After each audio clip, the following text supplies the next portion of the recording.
Persib Bandung sempat berhasil menjinakkan Mariano Peralta dan juga Juan Villa di babak pertama. Namun, kontra strategi yang menarik dari Borneo FC berhasil membuat khususnya Mariano Peralta mendapatkan ruang untuk bisa mengkreasikan serangan. Pada akhirnya, hanya 1 poin yang bisa dibawa oleh Persib Bandung dari Samarinda.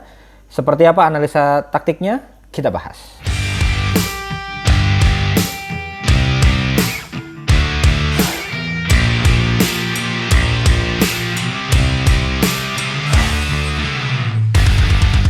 Skor akhir 1-1 antara tuan rumah Borneo FC melawan Persib Bandung.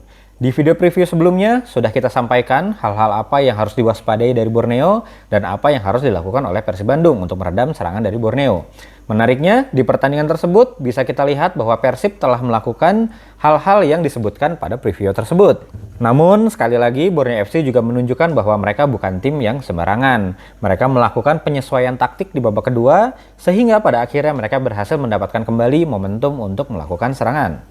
Sebelum masuk ke analisa lebih jauh, seperti biasa di video kali ini kita akan membahas analisa taktik dari pertandingan Persib Bandung. Analisa detail terkait taktik yang mudah-mudahan bisa memberikan insight baru kepada teman-teman dalam memahami permainan dari Persib Bandung. Selain analisa, saya juga akan tampilkan data dan juga beberapa ilustrasi untuk memudahkan teman-teman dalam memahami analisa yang diberikan. Jika video ini bermanfaat, boleh teman-teman subscribe agar semakin banyak lagi yang bisa menonton video ini. Terima kasih. Seperti yang sudah kita bahas di video preview dan tercermin di pertandingan kemarin bahwa serangan Borneo sangat bergantung kepada 2 pemain, Juan Villa dan juga Mariano Peralta. Secara struktur, Borneo pada saat memegang bola menggunakan skema 3-2-5 di mana 3 di belakang diisi oleh duet center back, Dua Rugira dan juga Komang yang bergerak melebar dan tengahnya diisi oleh Rivaldo Enero ya. Sedangkan di lini tengah ada 2 pemain sebagai double pivot, Anes dan juga Kei, di mana sebenarnya seperti single pivot, seperti Anes saja yang menjadi pivot karena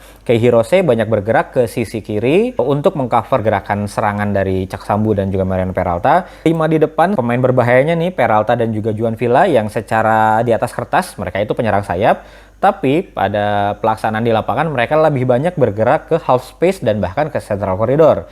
Sehingga niatnya ini Borneo melakukan progresi, memberikan bola kepada Peralta dan Villa ke tengah gitu ya, sehingga akan ada peluang yang bisa diciptakan oleh mereka, baik itu melalui kombinasi serangan maupun dengan tendangan jarak jauh. Harapannya seperti itu. Sedangkan untuk kelebaran sendiri diisi oleh duet fullbacknya nih, Cak Sambu di kiri dan juga Alvarez Buffon di kanan, sehingga menggenapkan serangan mereka menjadi 3-2-5. Persib Bandung sendiri melakukan antisipasi yang juga sesuai dengan apa yang kita previewkan di video kemarin, di mana Persib bertahan dengan kompak dan juga melakukan agresif pressing kepada Peralta dan Villa. Tidak dilakukan dedicated man-to-man marking, jadi tidak ada pemain khusus yang menjaga Peralta dan Villa karena mereka juga, Villa dan Peraltanya juga dinamis ya dalam bergerak, sehingga siapapun yang terdekat itu yang akan melakukan agresif pressing. Secara struktur, Persib bertahan dengan 6 pemain untuk melimitasi kombinasi dari serangan Borneo, baik itu serangan melalui sayap maupun serangan melalui tengah. Sehingga Persib itu bertahan seperti dengan formasi 6-2-2 atau 6-3-1, di mana 3 pemain tengahnya menumpuk di sisi central corridor, sehingga area zona 14 yang merupakan kesukaannya Villa dan Peralta dalam melakukan tendangan jarak jauh itu benar-benar dipenuhi banyak pemain Persib Bandung. Seperti terlihat di video kali ini bagaimana 6-3-1 ya, jadi mau Borneo itu menyerang melalui sayap, Persib nggak kalah jumlah. Di sini terlihat ada 2 lawan 2, sehingga ketika pun Alvarez Buffon dan Peralta melakukan kombinasi tidak leluasa gitu. Bahkan ketika bola berhasil dikirimkan ke kotak penalti pun di sini terlihat Juan Villa mendapatkan bola di kotak penalti gitu ya. Udah banyak banget pemain Persib yang ada di situ. Ada 5 pemain di depannya Juan Villa, sehingga Juan Villanya jadi nggak berani nih untuk melakukan tendangan langsung. Begitu bola ada di tengah gitu ya, di sekitar kotak penalti pun terlihat nih bagaimana Persib defense with in numbers gitu ya.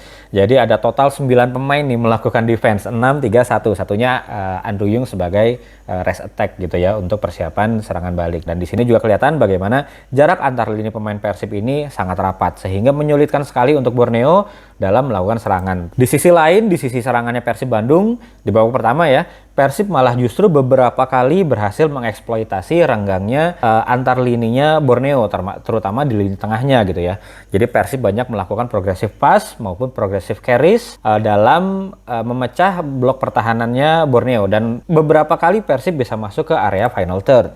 Di sini kelihatan bagaimana defensive awareness-nya Peralta itu sangat kurang, sehingga kelihatan di sini Persib melakukan kombinasi di sisi kiri penyerangan Persib gitu ya, dan di tengah half atau half space kanan itu ada space kosong yang seharusnya bisa di cover oleh Peralta, karena para pemain tengahnya Borneo sedang sedang bergerak ke sisi kanan karena Persib lagi overload ke sana. Nah, sehingga pada akhirnya ketika Persib melakukan kombinasi umpan dan melakukan switch ke kanan, itu Putros ada di ruang kosong yang sangat terbuka gitu. Sayangnya di momen ini tendangannya Putros berhasil diblok oleh Kei Hirose gitu. Tapi itu juga jadi catatan nih, bagaimana lini tengahnya Borneo itu banyak celah lah gitu. Kenapa banyak celah sedangkan Persib enggak gitu ya? Karena para penyerangnya Borneo tidak membantu pertahanan. Tidak hanya melalui umpan-umpan progresif, tapi juga melalui dribble progresif. Di sini kelihatan peluangnya Berginho gitu ya. Ketika Berginho mendapatkan bola di sisi kiri penyerangan Persib, sisi kanan pertahanan Borneo, itu kelihatan ada space yang sangat lebar di central koridornya Borneo. Kenapa bisa lebar gitu ya? Karena Anes dan Rivaldonya ketarik nih ke kanan. Kenapa mereka bisa ke kanan? Karena Peraltanya nggak ikut membantu pertahanan. Dia stay aja di depan. Bahkan di video kali ini nggak kelihatan nih adanya Peralta karena dia stay di depan gitu. Pada akhirnya Anes dan Rivaldonya harus ke kanan karena Persib overload di situ gitu ya. Dan Persib melakukan creating chance-nya di sini, melakukan progresinya melalui dribble dari Berginho gitu ya. Dan juga dibantu pergerakan tanpa bolanya Andruyung yang mengecoh back-back dari Borneo, sehingga Berginho berhasil mendapatkan ruang sangat terbuka di tengah kotak penaltinya Borneo. Peluang-peluang yang secara XG sangat tinggi. Sayang sekali eksekusi Berginho menggunakan kaki lemahnya sebenarnya ya, dengan kaki kanan itu melambung, padahal ini clear chance. Nah, gol Persib sendiri juga tercipta karena adanya kelengahan dari lini pertahanannya Borneo. Kelihatan nih kalau pertahanannya Borneo ini banyak celah yang terjadi karena tidak rapatnya pertahanan mereka gitu ya. Di momen gol ini kelihatan bagaimana ketika justru di tengahnya itu para pemain Persib lebih di depan ketimbang para pemain Borneo. Umpan jauh dari Kakang disundul oleh Matrikardi untuk diberikan ke tengah ya. Terjadi scrimmage dan diselesaikan oleh Adam Alis. Hal-hal yang menurut saya tidak akan terjadi dengan pertahanannya Persib Bandung, tapi di Borneo hal-hal seperti ini tuh terjadi, dan di momen ini dihukum oleh golnya dari Persib Bandung gitu. Jadi bisa dibilang di babak pertama, walaupun Borneo juga lebih menguasai ball possession gitu ya, ada beberapa peluang juga dari Borneo, tapi tidak ada clear chance gitu. Sedangkan Persib mendapatkan satu gol, dan selain satu gol itu ada clear chance tadi dari Berginho di babak pertama gitu. Kenapa? Yaitu karena Persibnya dalam bertahan sangat disiplin dan semua pemain terlibat, terutama yang diapresiasi adalah bagaimana sayap-sayap Persib, Barros dan juga Berginho nih ya, yang biasanya sisi defensif agak kurang, Berginho di babak pertama sangat-sangat disiplin. Jadi Borneo-nya nggak bisa mau melalui tengah itu ya penuh juga nih sama lini tengahnya Persib, mau melalui sayap juga nggak bisa karena Persibnya udah menumpuk banyak pemain juga di sisi sayap gitu. Nah, tapi yang menarik di babak kedua, Borneo melakukan kontra strategi. Dia melakukan pergantian yang krusial gitu ya. Jadi Anes digantikan oleh Astina gitu. Ini kenapa menjadi krusial? Karena tadi secara struktur masih sama ketika memegang bola menjadi 3-2-5, tapi kalau di babak pertama tiganya itu duet center back ditambah sama Rivaldo. Sekarang berbeda nih. 3 di belakangnya itu adalah Dua Rugira, Komang sebagai center back, dan ditambah dengan Alvarez Buffon sebagai bek kanannya. Jadi di babak kedua Buffonnya banyak di belakang untuk membantu pertahanan. Lalu untuk double pivotnya sekarang jadi double pivot nih. Kalau di babak pertama kan Anes saja yang menjadi pivotnya gitu. Rivaldo dan juga Kei Hirose, dan dua-duanya adalah dua pemain yang memang sangat kuat dalam pertarungan di lini tengah gitu, sehingga memang di babak kedua lini tengahnya Borneo lebih stabil gitu. Lalu 5 di depannya, kalau tadi di babak pertama itu 5 di depannya itu sama Alvarez Buffon gitu ya, yang secara karakter menyerangnya sangat kurang lah gitu. Sekarang 5-5-nya adalah yang memiliki karakter menyerang yang sangat bagus. Di kiri ada Cak Sambu dan Astina gitu ya. Lalu di tengahnya ada Obieta sebagai forward, dan di kanannya digabungin nih dua pemain berbahayanya, Juan Villa dan juga Mariano Peralta gitu. Jadi perubahan satu pemain tapi secara ancaman serangannya jadi berlipat-lipat nih Borneo gitu. Di babak kedua juga selain dari Borneo-nya ada twist pemain gitu ya. Di Persibnya juga harus diakui ada ada penurunan juga nih dari sisi defense-nya, yang dilihat dari mana kalau saya lihat adalah dari Berginionya nih yang disiplin dalam bertahannya jauh berkurang ketimbang di babak pertama. Dan yang menjadi bahaya adalah sisi yang Berginio tempati gitu ya, sisi kiri pertahanan Persib, itu di babak kedua justru diisinya sama Juan Villa dan juga Mariano Peralta. Nah, makanya kenapa di babak kedua Mariano Peralta seolah-olah dapat banyak ruang karena di sisi itu pada akhirnya mereka itu pada akhirnya hanya berhadapan dengan Eliano, dan kalau Berginionya sering telat turun gitu ya di babak kedua itu, di cover juga sama lini tengahnya Persib gitu ya. Ada Lucho atau Mark Klok gitu di situ. Nah, pada akhirnya lini tengahnya Persib jadi ada bolong nih. Kalau di babak pertama kan 6 di belakang ya, 4 back dan juga 2 sayap. Nah, 3 tengah di depannya itu udah bisa numpuk di tengah gitu ya untuk nutup ruang di tengah gitu. Nah, karena Berginionya telah turun nih di babak kedua, pada akhirnya satu pemain di lini tengah Persib harus membantu bergerak ke sisi sayap, sehingga di lini tengah yang asalnya ada 3 tinggal 2. Nah, itu beberapa kali Persib kalah jumlah juga di situ gitu. Jadi, dan dari Borneo sendiri memang sengaja nih numpuk Peralta dan Villanya di sisi kanan karena mereka tahu sisi kiri Persib sama sisi kanan yang defensifnya bagus itu adalah sisi kanan, karena William Barosnya disiplin nih di pertandingan kali ini tuh dia sering membantu bek kanan dalam menjaga serangan Borneo. Sedangkan di sisi kirinya Persib yaitu tadi ya, karena di babak kedua Berginionya sering telat turun, pada akhirnya banyak ruang di sana yang bisa dimanfaatkan gitu. Ini contohnya bagaimana kelihatan ya Berginio di sini udah tertinggal lah ya, ketika Borneo sudah melakukan serangan dia masih ada di middle third bahkan attacking third-nya Persib Bandung. Sedangkan di sisi lain kita lihat nih William Barros udah langsung berlari ke belakang untuk siap-siap bertahan. Pada akhirnya Borneo bisa melakukan progresi melalui sisi kanan, dan di sini kelihatan di lini tengahnya Persib ya, yang asalnya 3 lawan 3 dengan pemain Borneo ini jadi 3 lawan 2. Otomatis Borneo dalam melakukan progresi itu jadi lebih mudah gitu karena Persib kalah jumlah di tengah. Nah, di sini kelihatan ya Klok dan Lucho-nya melawan 3 pemain Borneo, sehingga mungkin banyak teman yang pada akhirnya mengkritik Mark Klok jelek banget ya di babak kedua, karena di babak pertama Persib kok tengahnya kokoh, babak kedua ketika Klok masuk malah jadi jelek. Bukan semata-mata karena Kloknya aja, tapi secara strukturnya juga memang berbeda gitu. Jadi di babak pertama semua pemain Persib masih berdisiplin nih, 9 pemain tuh menjaga pertahanan. Nah, di babak kedua jadi agak lebih longgar gitu. Ini momen berikutnya ya kelihatan Berginio lagi-lagi telat untuk turun, walaupun ini sifatnya dari transisi menyerangnya Borneo ya, karena ada kesalahan umpan dari William Barros. Tapi di sini tuh di fase awal ya Barba udah mencoba nih untuk menutup ruang yang ditinggalkan oleh Berginio. Bahkan ini harus sampai Barba gitu ya, yang back tengah yang mengcover Berginio. Nah, harusnya setelah Barba melakukan cover, udah di delay nih sama Barba, Berginio harusnya langsung turun ke belakang untuk membantu pertahanan. Tapi Berginionya tidak melakukan itu gitu. Pada akhirnya lagi-lagi di tengah Persibnya kalah jumlah dan Borneonya lagi-lagi bisa melakukan progresi. Ini ya lagi-lagi kelihatan ya ketika Persib sudah keserang gitu, Berginionya masih jalan aja gitu di depan. Dia tidak membantu pertahanan. Sedang di sisi lain kita lihat William Barros udah langsung ada di pertahanannya Persib. Dia sejajar dengan Cak Sambu. Dan ini menjadi mungkin clear chance pertama dari Borneo gitu ya, yang untung saja ada William Barros yang mengganggu Obieta. Kalau enggak mungkin Persib udah kebobolan dari momen ini gitu ya. Jadi itu yang saya lihat. Jadi kenapa di babak pertama dan babak kedua itu terlihat berbeda gitu ya. Bukan semata-mata karena Klok masuk, wah kakangnya diganti kok jadi hancur gini. Enggak, ternyata secara struktur pun memang ada perbedaan dari sisi kedisiplinan dalam bertahan, utamanya Berginio ya yang saya lihat di babak kedua, itu yang membuat struktur pertahanan Persib tidak sekompak di babak pertama. Dan itu ketika Borneo udah mendapatkan momentum gitu ya, mendapatkan celah untuk bisa menyerang, ya serangan itu datang terus bertubi-tubi gitu ya. Walaupun sebenarnya, walaupun terus diserang, Persibnya mampu bertahan nih dari gelombang serangannya Borneo FC gitu ya. Jadi Borneo banyak pegang bola, Borneo banyak melakukan tendangan, tapi yang on target juga nggak banyak.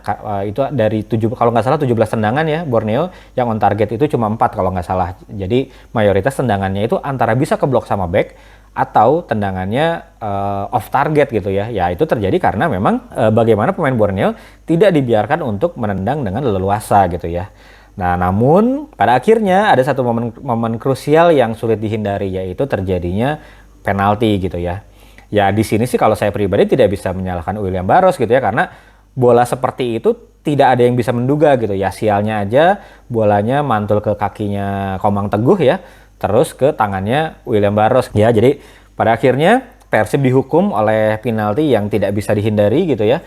Pada akhirnya Borneo-nya bisa menciptakan gol dan 1-1. Setelah gol terjadi, permainan jadi lebih terbuka, secara struktur dua-duanya udah nggak sekompak di awal pertandingan gitu ya. Dua-duanya dapat peluang emas juga. Borneo akhirnya mendapatkan peluang melalui Peralta yang berhasil digagalkan oleh Teja Paku Alam. Itu pas nonton udah tegang ya. Wah, untung Teja nggak bolong tuh bawahnya. Di sisi lain, Persib juga dapat peluang yang emas banget dari Beckham Putra ya di menit akhir pertandingan yang secara luar biasa berhasil dihalau oleh Kei Hirose di garis di garis gawang gitu ya. Jadi ya bisa dibilang pertandingan ya, kalau ada satu kata yang bisa menggambarkan Persib di pertandingan kali ini adalah hampir menang.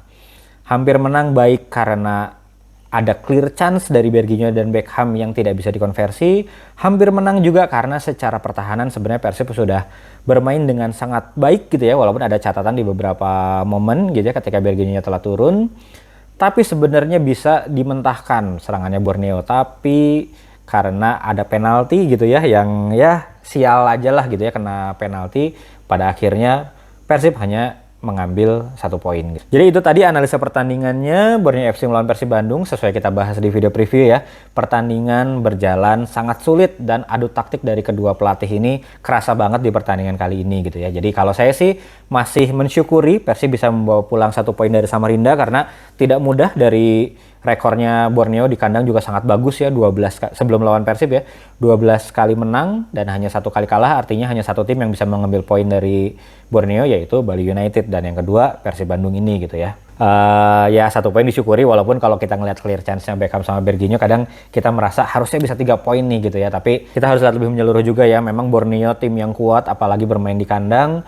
1 poin di kandang Borneo sudah cukup. Bahkan saya yakin lah beberapa teman bobotoh sebelum pertandingan ini gitu ya, melihat rekor Borneo di kandang, pasti ada yang merasa bahwa Persib kayaknya akan kalah nih. Ternyata begitu kita melihat pertandingannya, Persib bisa bertahan gitu. Persib bisa menahan eksplosivitas dari Borneo FC gitu ya. Seperti disebutkan juga di preview, Persib bisa mengontrol lah gitu ya. Mengontrol itu bukan berarti menang ball possession gitu.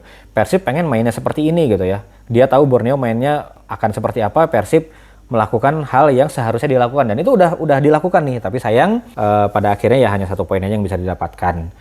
Hasil yang positif apalagi di pertandingan lain ya, secara mengejutkan Dewa United berhasil menahan Persija Jakarta. Jadi secara selisih Persib masih unggul 4 poin dari Borneo dan juga 6 poin dari Persija Jakarta. Secara hasil bagus, secara performance pun kalau saya lihat untuk melanjutkan persaingan menuju juara harusnya teryakinkan lah. Jadi Persib itu memang sesulit itu untuk dikalahkan gitu ya. Udah banyak nih tim-tim yang punya lini serang sangat luar biasa ya. Pertama Malut United, Persik Kediri, dan sekarang Borneo FC, itu semuanya berhasil diredam sehingga Persibnya nggak sampai kalah nih sama 3 tim tersebut gitu. Jadi untuk bobotoh juga saya lihat di media sosial juga ya, ada ya mungkin karena kekecewaan udah unggul 1-0 disamakan di menit-menit akhir sehingga pada nyari kambing hitam. Kalau saya lihat banyak yang disalahkannya adalah William Barros dan juga Mark Locke. Nah, di video kali ini saya sudah sampaikan analisanya secara struktur bagaimana, perbedaan apa di babak 1 dan babak kedua. Mudah-mudahan ini video ini bisa membantu kasih gambaran baru nih buat teman-teman gitu ya, sehingga kita dalam mengkritik pemain bisa lebih fair juga. Jadi ya kayak William Barros gitu ya, saya sih setuju kita kritik juga daya serangnya dia gitu ya, karena kelihatan banget dia nggak pedenya tuh, kelihatan banget sekarang dalam melakukan serangan. Kalau dulu tuh dia masih mau penetrasi gitu ya untuk dribble melewati lawan, sekarang tuh nggak, tiap dia dapat bola pasti dia ragu untuk melakukan duel 1 lawan 1. Justru di momen kali ini kita harus dukung William Barrosnya nih untuk kembali ke kepercayaan diri awal gitu ya, kembali ke Mbappe awalnya gitu ya. Jangan sampai kita mengkritiknya terlalu berlebihan juga, karena di pertandingan kali ini kalau pendapat saya ya, William Barros bermain dengan sangat baik, terutama sudah menjalankan instruksi dari Bojan untuk lebih fokus kepada pertahanan, sehingga di pertandingan kali ini Cak Sambu ataupun ya siapapun yang ada di kiri gitu ya, itu tidak banyak juga peluang tercipta. Oke, itu aja analisa untuk kali ini, terima kasih.